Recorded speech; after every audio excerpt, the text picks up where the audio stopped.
Hello guys, hope you are all okay and you're all enjoying your life. I'm Dr. Rashid Nadeem Awan with my ultrasound and radiology teaching video.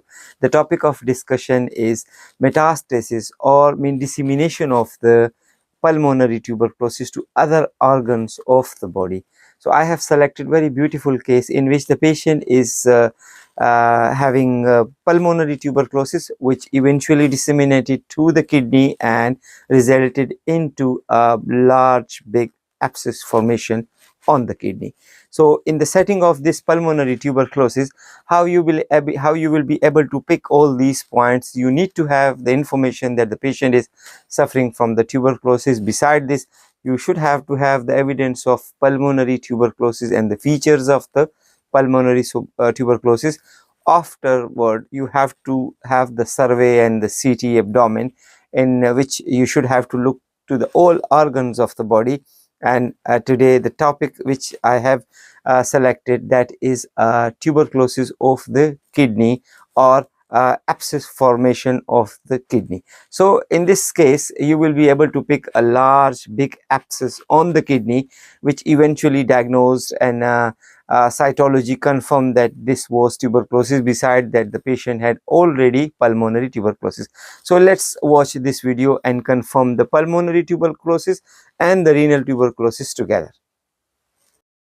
The pulmonary tuberculosis dissemination into the right-sided kidney and resulting into the tuberculous abscess.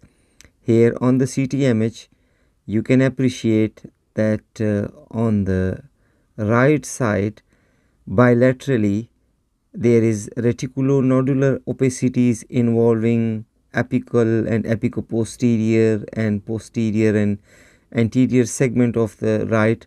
So in short, bilateral apiconodular opacities involving the upper lobe. If I go down, so the middle lobe are clear. If I go downward, so you can appreciate that the basal based reticular opacities and nodular opacities, and beside this there is enlargement of the hilar lymph nodes, and there is a parabronchial nodes enlargement associated with mild pleural effusions on either side. If we go further down and look for the abdominal aorta, you can see that there is enlarged gallbladder, which is unremarkable as far as the finding and the patient conditions are patient symptoms are concerned. If I go further down, so the liver and the kidneys unremarkable. Here on the right side, focus on the right side of the upper pole, there is a well defined predominantly cystic lesion with central linear calcification can be seen, which is actually tuberculous abscess. So if you go further down, so you will see that this tuberculous abscess has not caused any pelvic calyceal dilatation, and it's not entering or invading any pararenal structures or pararenal fascias. Renal veins are normal, vasculatures are okay. In view, you can see there is a lumbar vertebral degenerative changes, and beside this, at the level of the bifurcation of aorta, you can see atherosclerotic changes.